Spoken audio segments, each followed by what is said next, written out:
আবুল আহাব যেমন তার ছেলেটা তেমন, বলেছে যাও মুহাম্মদকে তুতু নিক্ষেপ করবা আর তার 2 মেয়েকে তালাক দিয়ে দিবা। ঠিক 2 ছেলে আল্লাহ নবীর দরবারে আসিয়া বলে তুতু ফেলে আর নিক্ষেপ করে ঘৃণা করতেছি, আপনার আল্লাহ আমার বাবার নামে আয়াত নাজিল করেছে বিরুদ্ধে, আর সাক্ষী থাকেন আপনার 2 মেয়েকে তালাক দিতেছি। আল্লাহকেও গালি দেয়, নবীকে গালি দেয়, নবীর অন্তরে খান খান হয়ে গেল। নবী বলেন আল্লাহ আমারে গালি দিল দুঃখ নাই, আপনাকে গালি দেয় বড় কষ্ট লাগছে, আমার 2 মেয়ে তালাক দিয়ে দিছে গো আল্লাহ। ভাইরা আমার খেয়াল করেন, আল্লাহ তখন বললেন হাবিব ও আমার দোস্ত আপনি দোয়া করেন, আবুল আহাবের ছেলের জন্য ধ্বংসের দোয়া করেন যেন আল্লাহর কুকুর সমূহ থেকে একটা কুকুর আবুল আহাবের ছেলের জন্য আল্লাহ নির্ধারণ করে। নবীজি দোয়া করলেন বাবাজি। তখন আবুল আহাবের ছেলে ব্যবসা করার জন্য বাণিজ্যিক কাফেলা নিয়ে ব্যবসা করার জন্য বহুদূর গেল বাবা। আসার সময় বাণিজ্যিক কাফেলা বস্তা নিয়ে বাবা মাল নিয়ে রাস্তার মধ্যে বাবা একটু রেস্ট নিবি, চতুর্দিকে পাহাড়ের ছায়ার মধ্যে ঘা ঘষে বাবা, ছায়ার মধ্যে সবাই বসেছি, সবাই মিলে কয় আমাদের নেতাকে মধ্যখানে শোয়াও। চতুর্দিকে তারা পাহারাদার দ্বীপ ঘুমায় পড়ল। বাবাজি একটা বাঘ বাবা পাহাড়ের উপর থেকে চেয়ে দেখতেছি, দেখি এখানে কি আছে। আমার শত্রু আল্লাহর রসুলের দুশ্মন সেখানে ঘুমায় আছে বাবা। সে ঘুরতেছে নাক দিয়ে, আমার আল্লাহ বাঘের নাকে দুশ্মনের ঘ্রাণ লাগাই দিছে। আবুল আহাবের ছেলের যে শরীরের ঘ্রাণ এটার বাঘের নাকে লাগাই দিছে।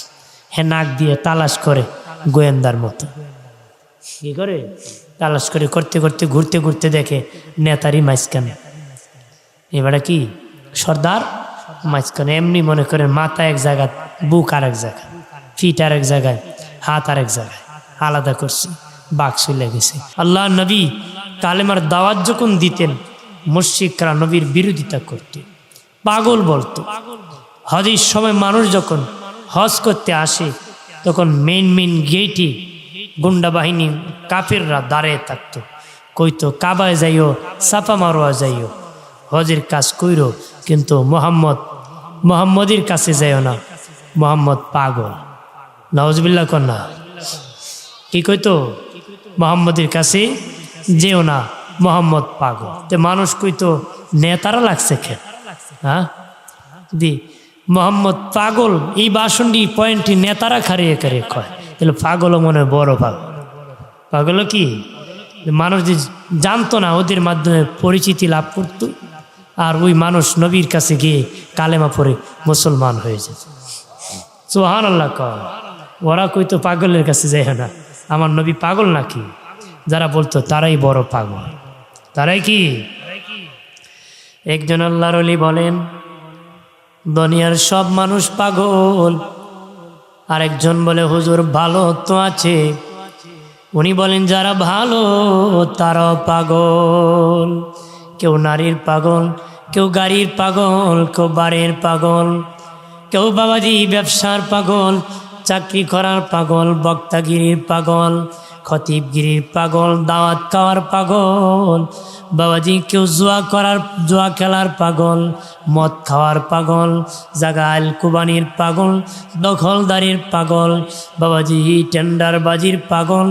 কম সংখ্যক লোক আছে আল্লাহ রসুলের জন্য পাগল।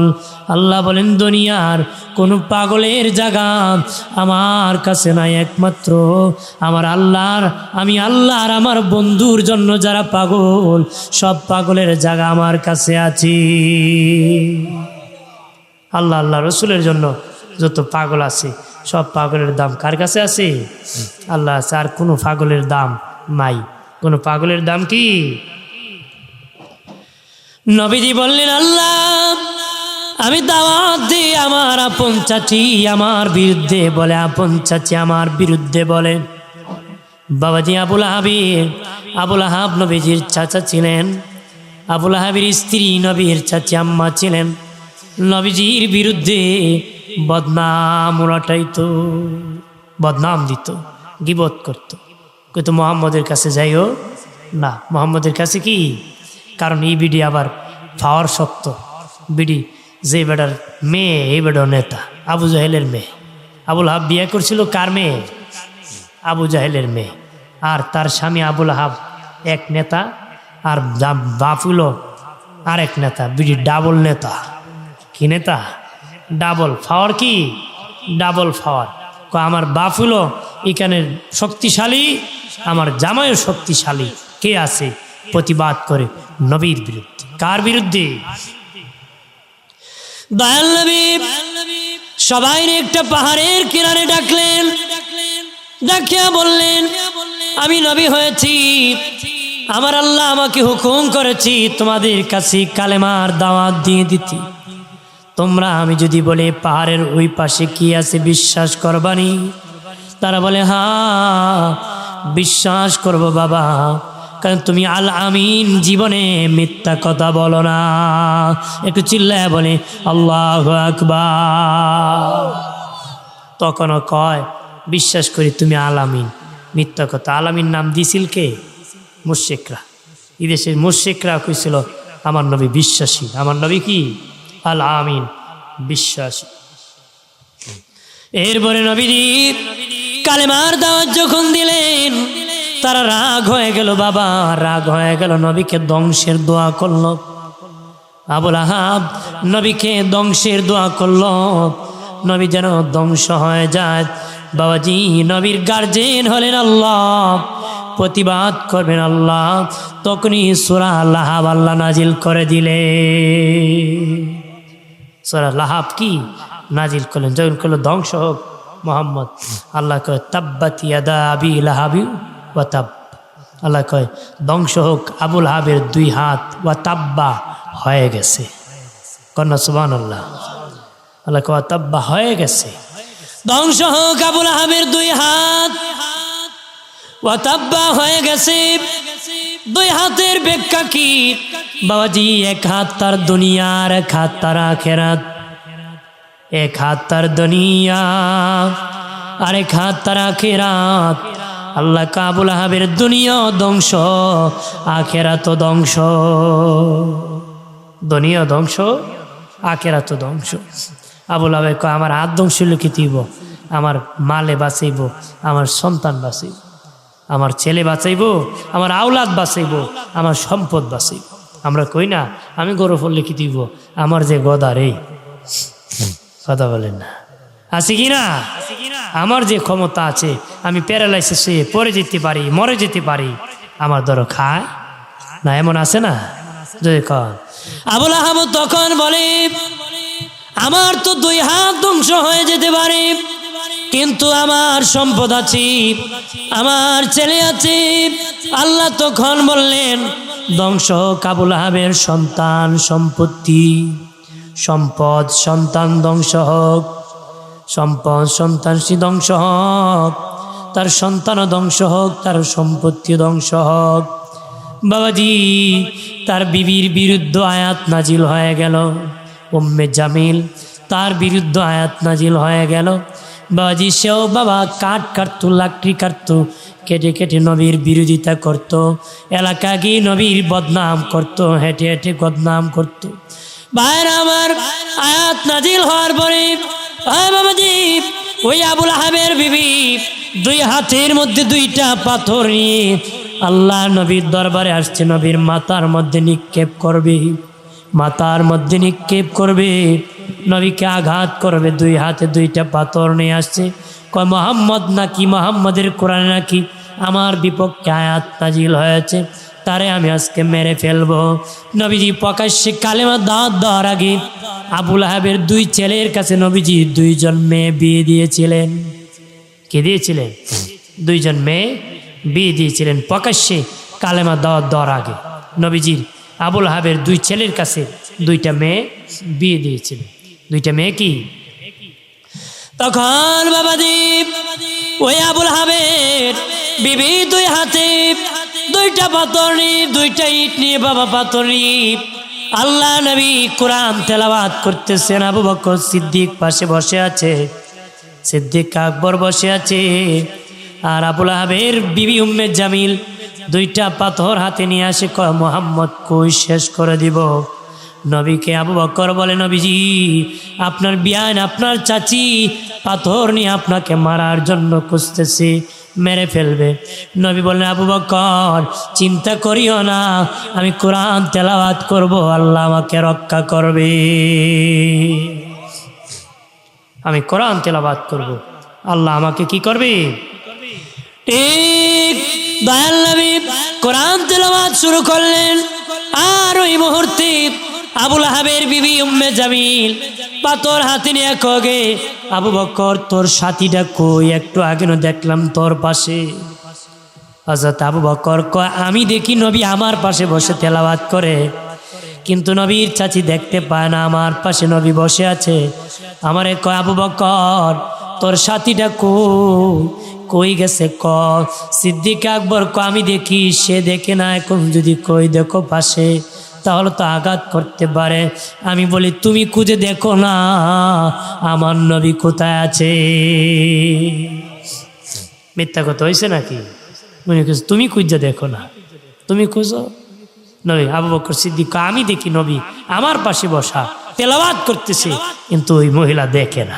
সুবহানাল্লাহ। কেন এক মহিলাকে আবু বকর ভালো হয়েছে, তার খবর ছিল, চলে গেছে, খবর হইতো যদি থাকতো খবর করে দিতাম। এমনি বাবাজি উম্মে জামিল চলে গেছে, নবীজিকে আবু বকর বলে, ইয়া রাসূলুল্লাহ আমি দেখি কিন্তু আপনাকে দেখে না। নবী কয়, আবু বকর যখন আমার চাচি পাথর মারতে এসেছি, আল্লাহ আমার চতুর্দিকে রহমতের চাদর দিয়া বেষ্টন করে রেখে দিয়েছে। আমার চতুর্দিকে রহমতের চাদর দিয়ে বেষ্টন করে রেখেছে। মারহাবা কর। ভাইরা আমার, আবুল আহাব বাড়ি গিয়েছে, তার বিবিও বাড়ি যাইয়া কয়, ছেলেরা রে, যার মেয়ে বিয়ে করেছো তার কোরআনে তোর বাপ আর আমার নামে আয়াত নাজিল হয়েছে, ধ্বংসের লানতের আয়াত নাজিল হয়েছে। তোমরা যদি আমার সন্তান হয়ে থাকো, মুহাম্মাদের সামনে যাইয়া তুতু নিক্ষেপ করবা, আর তার দুই মেয়েকে তার সামনে তালাক দিয়ে দিবা। একটু চিল্লায় বলে নাউজুবিল্লাহ। কি কয়? আমার সম্পত্তিতে বাদ পাইবা না, আর যদি তোমরা আমার ঘরে সন্তান হয়ে থাকো, এই মুহূর্তে মুহাম্মাদের কাছে যাইবা, তুতু নিক্ষেপ করবা, আর তার দুই মেয়েকে তার সামনে তালাক দিয়ে আসবা। এবার বিদায় দিছি। নাউজুবিল্লাহ কর না। যেমন বাপ তেমন বেটা, বাপ কা বেটা সিপাই কা গুড়া, ফোরা না হলে উসকে তোরা তোরা। কথা হয় না?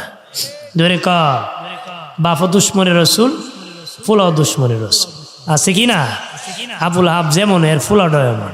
ফুলাটেন কি বেয়াদব, ফুলাও কি বাপ ভালো তো বেটা ভালো, মা ভালো তো মেয়ে ভালো, গাই ভালো তার বাছুর ভালো, দুধ ভালো তার ঘি ভালো। কতক্ষণা দুধে গন্ডগোল, ঘি খাইলে পাতলা পায়খানা হবে। ঘি খাইলে কি পাতলা পায়খানা হইব। কলেরার ওষুধ খাইতে না। কলেরা কি ওষুধ খাইতে না। আম গাছ থেকে আম হয়, জাম গাছ থেকে কি হয়? জাম হয়। কাঁটাওয়ালা মান্দার গাছে লাকড়ি হয় না, বোমা মারে। পাতুন্নারি মারে না নে, এটা কইটা কোনো খাবেন না, ইজল গাছ। হাজারিন বাপ বেটা যেমন কইছে, যেমন হে আর দেরি নাই। অথচ সাহাবায়ে কেরাম বাবাজি, বাবা বলেছে, গিয়া বলছে, বাবা আমি কালেমা পড়ে মুসলিম হয়ে গেছি, কালেমা পড়ে মুসলিম হয়ে গেছি গো। তখন কইছে বাপ মুশরিক, মা মুশরিকা। বলেছে ঠিক আছে, কালেমা পড়ছো, আমার দরবার সারো। বাপ নাই, চাচাকে বলেছে, চাচাকে বাতি যা, তুমি নাকি কালেমা পড়ে মুসলিম হয়ে গেছো। কহা কই, তুমি যদি মুসলিম হয়ে থাকো তুমি আমাদের বাড়ি ছেড়ে দাও, বাবার সম্পদ চারো রে। কই ছেড়ে দিলাম, আমার নূরের নবীর দরবার আমি ছাড়তে পারি না। নবীর দরবার ছাড়তে পারি বাবাজি। তারপরে চাচা নাকি বলে, হ্যাঁ বাতি যাও, তোমার দেহের কাপড় এইগুলা তো তোমার বাবার টাকার রে, কাপড়টাও খুলে দাও। শরীরের কাপড় খুলে দিয়েছি।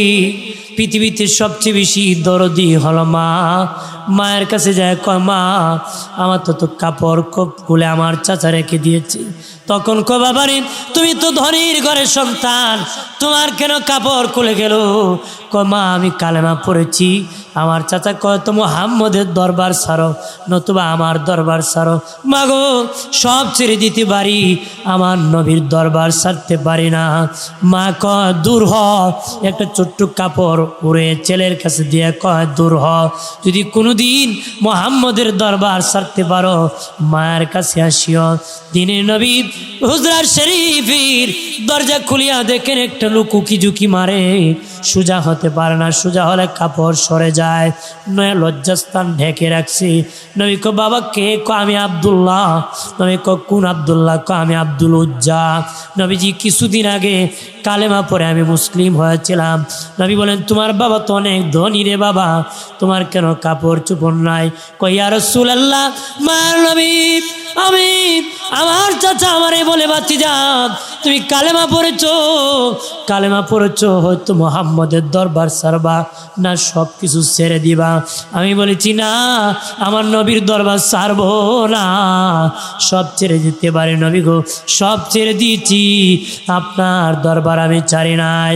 আল্লাহ নবী বললেন একটা চাদর দিয়া বললেন পরে দাও, তোমার গায়ে পরিধান করো, পরে ফেলো রে।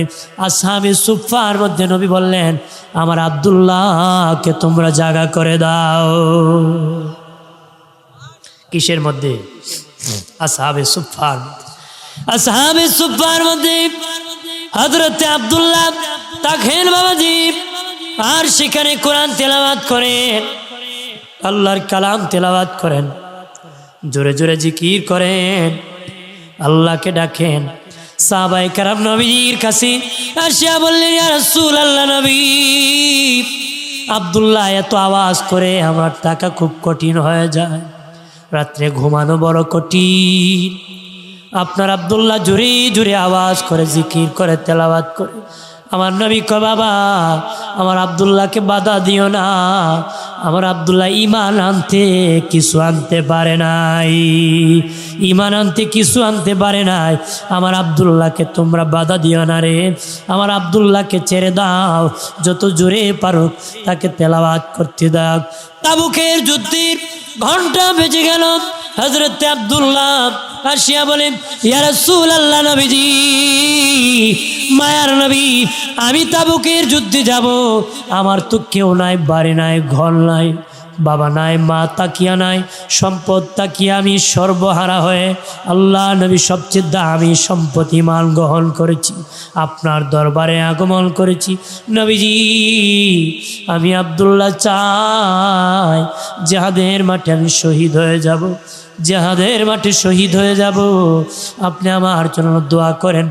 নবীজি দোয়া করে দিলেন, আব্দুল্লাহর জন্য দোয়া করে দিলেন। হযরত আব্দুল্লাহ তাবুকের যুদ্ধে বাবা 1 মাস পর্যন্ত অপেক্ষা করা হলো, কিন্তু জিহাদ হয় নাই, যুদ্ধ হয় নাই। 1 মাস পরে অপেক্ষা করিয়া যখন বাড়ি ফিরবেন আব্দুল্লাহর জ্বর উঠে গেল, প্রচণ্ড জ্বর হয়ে গেল, জ্বরের দ্বারা ইন্তেকাল করলেন। আমার নবী বলেন আমার আব্দুল্লাহ শহীদ হয়ে গেছে। সুবহানাল্লাহ। গোসল করাইয়া দয়াল নবী নিজে জানাজার ইমামতি করলেন, আর বাবাজি কবরে নামাই দিলেন। নামায় বলেন আল্লাহ, চিৎকার দিয়া বলে আল্লাহ, আরো জবান খুলে বলে আল্লাহ, আর আওয়াজ করে বলে ইয়া রাসূলুল্লাহ। নবী বলেন আল্লাহ গো ও মালিক, আল্লাহ আমি আব্দুল্লাহর প্রতি আমি খুশি আর রাজি গো, আমি আমার আব্দুল্লাহর প্রতি খুশি, তুমি আল্লাহ আমার আব্দুল্লাহর প্রতি খুশি হয়ে যাও। নবীর আরেকজন সাহাবী বলে আব্দুল্লাহ তুই না হয়ে যদি আমি হইতাম রে, আজকে আমার কবরটা জান্নাতের বাগান হয়ে যেত, জান্নাতের বাগান হয়ে যেত। প্রাণের বাবাজি, এইভাবে সাহাবায়ে কেরাম বাবার কথা মানেন নাই, নবীর পথে থাকতে বাবা, জি বাবা নবীর কাছ থেকে দূর করতে চেয়েছে, বাবাকে দূর করেছে, নবীর দরবার ছাড়েন নাই। বাবাজি উমর ফারুকী রাদিয়াল্লাহু তাআলা আনহু বাবাকে কতল করেছিলেন নবীর মহব্বতি, নবীর মহব্বতে ভালোবাসায় বাবাজি প্রেমের কারণে।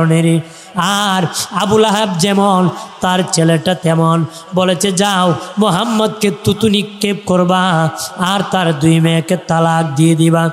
ঠিক দুই ছেলে আল্লাহ নবীর দরবারে আসিয়া বলে তুতু ফেলে আর নিক্ষেপ করে, ঘৃণা করতেছি আপনার আল্লাহ আমার বাবানার নামে আয়াত নাজিল করেছে বিরুদ্ধে, আর সাক্ষী থাকেন আপনার দুই মেয়েকে তালাক দিতেছি, তালাক দিতেছি। আল্লাহকেও গালি দেয়, নবীকে গালি দেয়, নবীর অন্তরে খান খান হয়ে গেল। নবী বলেন আল্লাহ আমারে গালি দিল দুঃখ নাই, আপনাকে গালি দেয় বড় কষ্ট লাগছে, আমার দুই মেয়ে তালাক দিয়ে দিছে গো আল্লাহ। ভাইর আমার খেয়াল করেন, আল্লাহ তখন বললেন হাবিব ও আমার দোস্ত আপনি দোয়া করেন, আবু লাহাবের ছেলের জন্য ধ্বংসের দোয়া করেন, ধ্বংসের দোয়া করেন, যেন আল্লাহর কুকুর সমূহ থেকে একটা কুকুর আবু লাহাবের ছেলের জন্য আল্লাহ নির্ধারণ করে। নবীজি দোয়া করলেন। বাবাজি তখন আবু লাহাবের ছেলে ব্যবসা করার জন্য বাণিজ্যিক কাফেলা নিয়ে ব্যবসা করার জন্য বহুদূর গেল বাবা। আসার সময় বাণিজ্যিক কাফেলা বস্তা নিয়ে বাবা মাল নিয়ে রাস্তার মধ্যে বাবা একটু রেস্ট নিবি, চতুর্দিকে পাহাড়ের ছায়ার মধ্যে ঘা ঘষে বাবা, ছায়ার মধ্যে সবাই বসেছি, সবাই মিলে কয় আমাদের নেতাকে মধ্যখানে শোয়াও। নেতাকে কি কেমনে ঘুমাইবে করে কোন সময় শেষ করে ফেলাইবে, কারণ জানে নবী দোয়া করছে এটা মিস হইতো না, এটা হেও বিশ্বাস করতো, ও কি বিশ্বাস করতো যে নবী বদদোয়া করছে এটা মিস হবে। সে বলে আল্লাহুম্মা হয়ে গেছে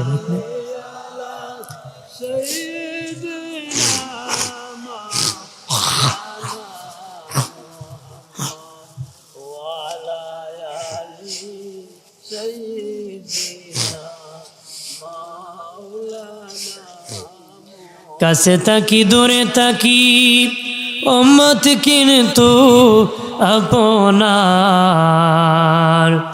বিপদের কান্ডারি নবী আজ কাঁদেন মদিনায় আল্লাহুম্মা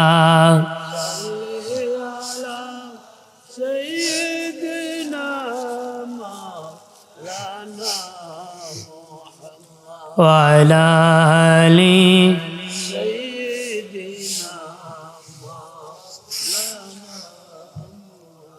হাজিরিন খারাপ লাগতেছে?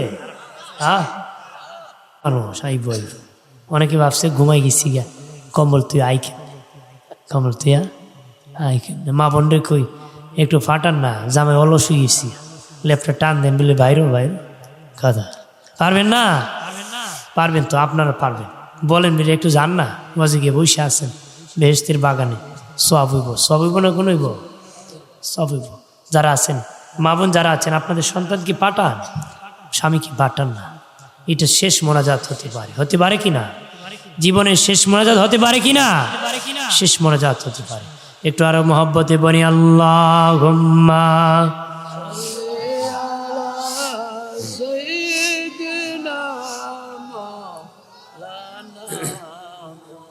ওয়া আলা আলি।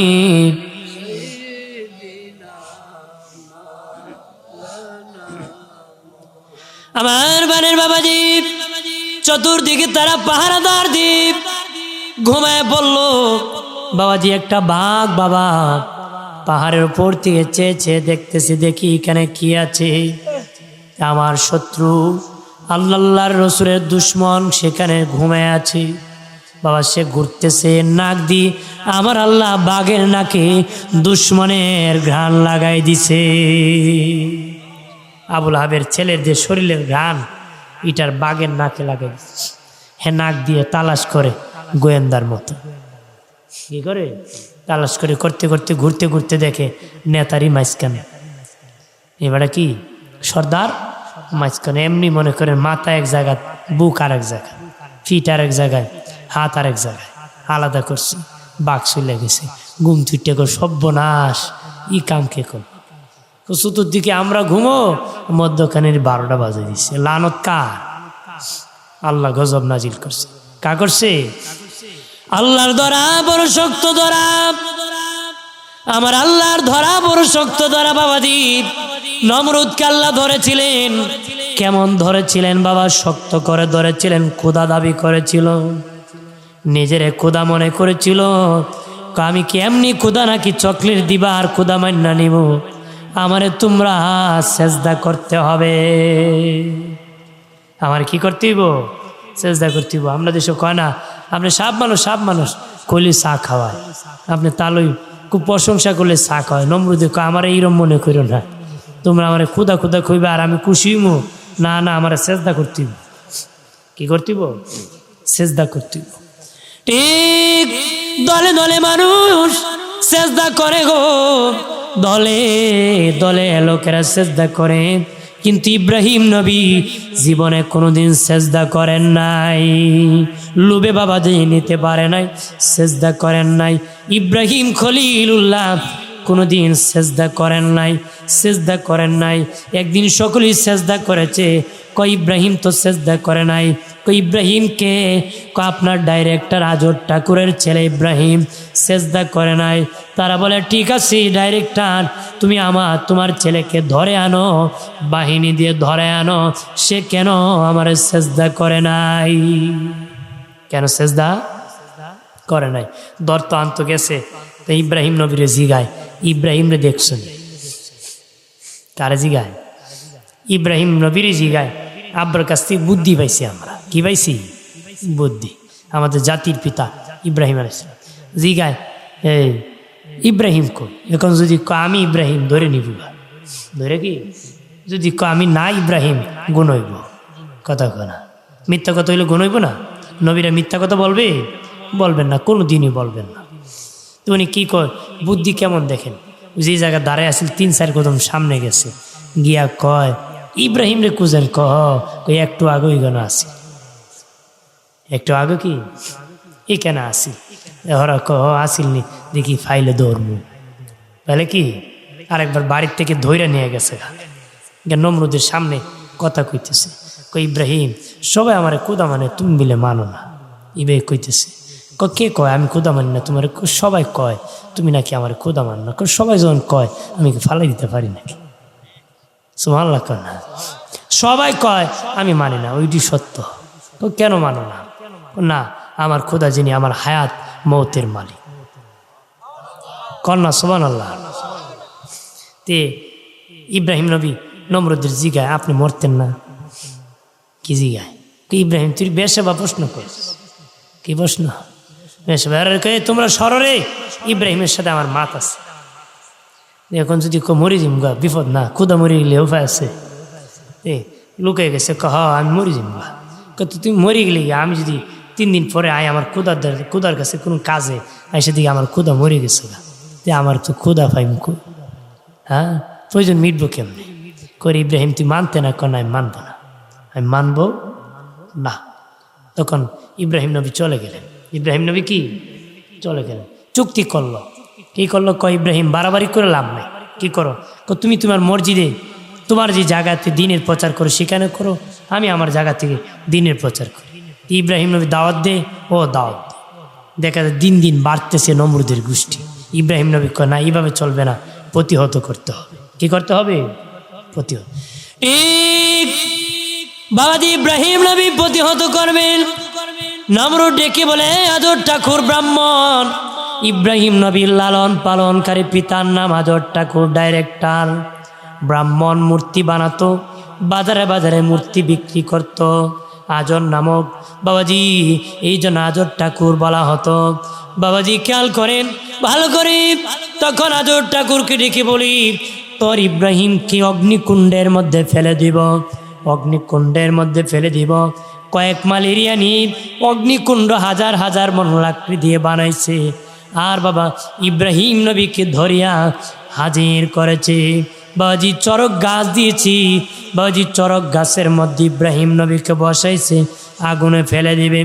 বাবাজি কিন্তু চরক গাছ নড়াইতে পারে না রে, নড়াইতে পারে না, নড়াইতে পারে না। তখন ইব্রাহিম নবী নড়াইতে যখন পারে না, নমরুদকে কি করো তোমরা, একটা গাছ নড়াইতে পারো না? শয়তান বুড়া দরবেশের সুরত দিয়ে কয়, নমরুদ জীবনও কোনোদিন পারবা না। কেমনে? ফিরিস্তারা তার কাপড় আর এই ঘাসগুলা ধরে রাখছে, কোনো ফিরিস্তা নাড়াইতে পারবে না। কেমনে বা বুড়া দরবেশ, কিভাবে আমি তাকে আগুনে ফেলবো? এই মুহূর্তে উলঙ্গ নারী না চাও আর উলঙ্গ মেলার আয়োজন করো, তাহলে ফিরিস্তার লজ্জায় চলে যাবে। তখন ইব্রাহিমকে আগুনে ফেলে দিতে পারবা। ইব্রাহিমকে কি আগুনে ফেলে দিতে পারবা? পৃথিবীর সর্বপ্রথম মেলা জমাইছিল নমরুদে। পৃথিবীর সর্বপ্রথম মেলা মাইকম্যান গেছে কই? খাওয়ানো গেছে নাকি? হ্যাঁ, মেলা জমাইছিল কই? কনা মেলা জমাইছিল কে? নমরুদে। কে জমাইছিল? নমরুদে। আমরা দেশ ওই বিদুর্মীরা জমায়, মুসলমানরা এটার মজায় কথা হয় না। বিদুর্মী যত মেলার আবিষ্কার বিদুর্মীরা করে গেছে, আর আমরা মুসলমান এটার মধ্যে মজায়। মজা না? এইখানে আছে, ওইখানে আছে। আরে বাবা, এটা বলে ঐতিহ্য। এটা কি? এই মেলার আয়োজন নমরুদ প্রথম করছিল পৃথিবীতে। এরপরে বিদুর্মীরা, অন্য ধর্মের লোকরা আয়োজন করে করে গিয়েছে, আমরা মুসলমান দৈরা রাখছি। মুসলমান কি কত বড় ঐতিহ্য, কত বড়! ভাইরা আমার খেয়াল করেন ভালোভাবে। ও বাবাজি, অলঙ্গ নারী নাচাইতেছি, আর নাচানতি নাচাতি, তখনও বাবা চরক গাছ উঠাইতে পারে না। নমরুদ কয়, বেড়া দরবেশ কি করলে? বললে উলঙ্গ না চালে গাছ ফেলে দিতে পারবো। আমি তো না চাইলাম, ফেলতে পারতেছি না। কয়, মাটি ইব্রাহিমের গাছ টান দিয়ে ধরে রাখছি, এই মুহূর্তে ইব্রাহিমকে উলঙ্গ করো রে, তাহলে ফেলে দিতে পারবা। নমরুদ অফার করলো, কে আছে ইব্রাহিমকে উলঙ্গ করবা? আজর বলে, আমি নিজে ধরে দিয়েছি, অফার কে নিবে? আমি টাকা নিয়ে যাব, নিজ হাতে আমার ইব্রাহিমকে আমি উলঙ্গ করব। বেরি লাগানো দুই হাতে ইব্রাহিম নবী নইতে পারে না। আজর ঠাকুর আসছে, কাপড় খুলে দিবে। ইব্রাহিম নবী বাবার পায়ে বাবা ধরতে চান, বায়ে ধরতে চায়, নইতে পারে না। বাবা গো, বাবা আগুনে ফেলে দাও, আগুনে ফেলে দাও, তবে উলঙ্গ করিয়া মানুষের সামনে আমার লজ্জায় ফেলে দিও না, লজ্জায় ফেলে দিও না। আজর মানে নাই, জোর করিয়া ইব্রাহিম নবীকে বাবাজি অলঙ্গ করেছে। অগ্নিকুণ্ডে ফেলে দেওয়ার পরে আল্লাহ কো, জিবরাইল জান্নাত থেকে আমার ইব্রাহিমকে জান্নাতি জুব্বা পরায়া দাও। আর জোরে বলি, জান্নাতি জুব্বা পরায়া দাও, জান্নাতি জুব্বা পরায়া দাও। আগুনের মধ্যে ইব্রাহিম যাইয়া বাবা ঘোরাঘুরি করে, জ্বলবে দূরের কথা, হুড়াহুড়ি করে। সুবহানাল্লাহ। ইব্রাহিম নবী হিমদে একবার যায়, হিমদে একবার যায়। নমরুদে কই, ইব্রাহিম কি রে, তোরে আগুনও ফুরায় না? কি রে, তোরে আগুনও ফুরায় না? ভাই আমার, তখন নমরুদ চাঁদের উপর থেকে ডেকে বলে, এই আগুন, আগুন রে, তোর কি হলো? জ্বালানো ক্ষমতা হারিয়ে ফেললে নাকি? আগুন ডেকে বলে, নমরুদ, আল্লাহ হুকুম করেছি যেন আমি ইব্রাহিমের জন্য আরামদায়ক হয়ে যাই, এয়ার কন্ডিশন হয়ে যায়। আল্লাহ যদি কত ঠান্ডা হয়ে যায়, কে বেশি ঠান্ডা মানুষ সহ্য করতে পারে? না, গরম সইতে পারে না। কিন্তু আরাম ইব্রাহিমের জন্য যেমন আরাম হবে, আল্লাহ কিছু আগুন তুমি তেমন আরাম হো। সুবহানাল্লাহ। আর জোরে, আমরা ইব্রাহিমের সন্তান। আমরা কি? ভাইরা আমার খেয়াল করেন, ইব্রাহিম নবী অগ্নিকুণ্ড থেকে বের হলেন, বের হয়ে বাবা চলে গেলেন। 3 দিন আগুনে ছিলেন, 3 দিন। ওই 3 দিনের ভিতরে, 3 দিনের ভিতরে আমার আল্লাহ ফিরিস্তার মাধ্যমে একটা ঘর বানায় দিছে। ইব্রাহিম নবীর জন্য একখান ঘর বানাইছে। ইব্রাহিম নবীর জন্য কি একটা ঘর বানাই দিচ্ছে আল্লাহ 3 দিনে। ফিরিস্তা জিবরিল আমিন নবী, আপনার তো বাবা যে লালন পালন করছে সেও আপনার আগুনে ফেলছে, ওই জায়গা আপনার জন্য আমরা একটা ঘর বানাইছি, আপনি সেখানে অবস্থান করুন। সুবহানাল্লাহ। ঘর বানাইছে কে? যেরকম কে? আল্লাহ বানাইছে। ইব্রাহিম নবী সেই বাড়িতে অবস্থান করেন। তারপরে আমার আল্লাহ ইব্রাহিম নবীকে, বাবা ইব্রাহিম নবীকে তো সব হারায় দূর করে দিয়েছিল, বলেছিল কিছু নাই। লোকেরা কইছিল ইব্রাহিম সর্বহারা, সব হারা হয়ে চলে গেছে। আল্লাহ তখন ইব্রাহিম নবীকে 40,000 শিকারী কুকুর দিয়েছে, শিকারী কুকুর 40,000 শিকারী কুকুর দিয়েছি। প্রত্যেকটা কুকুরে গলার স্বর্ণের মেডেল, স্বর্ণের মেডেল। আল্লাহকে ইব্রাহিম ওই কুকুর লইয়া তুমি নমরুদের দেশে আবার যাও, নমরুদের দেশে যাও। ইব্রাহিম নবী নমরুদের দেশে 40,000 শিকারী কুকুর নিয়ে প্রবেশ করেছে। কেন জানো নি? ওই নমরুদের অন্তরে কষ্ট দেওয়ার জন্য, নমরুদ বাহিনীর অন্তরে কষ্ট দেওয়ার জন্য শিকারী 40,000 কুকুর নিয়ে, প্রত্যেকটা কুকুরের গলার স্বর্ণের মেডেল নিয়ে যখন প্রবেশ করেছে, নমরুদের বাহিনী দৌড়ায় পলায় আর দরজা বন্ধ করে লুকায়। একজন আরেকজনে কয় আমাদের খোদা নমরুদ ইব্রাহিমকে সর্বহারা করে দূর করেছিল, দেখো রে ইব্রাহিমের প্রভু কত ধনী রে, আমরা আমাদের বিবির গলায় স্বর্ণ দিতে পারি না, আর ইব্রাহিমের প্রভু কুকুরের গলায় স্বর্ণ পরায় দিছে। সুবহানাল্লাহ। আল্লাহ নমরুদের গোষ্ঠীর অন্তরে কষ্ট দেওয়ার জন্য দিয়েছিলেন। তারা কয় আমরা বউরে আমরা স্বর্ণ দিতে পারি না, আর ইব্রাহিমের প্রভু কত ধনী, দেহ কুকুরের গলায় স্বর্ণ পরাই দিছে। সুবহানাল্লাহ। আরো জোরে কয়।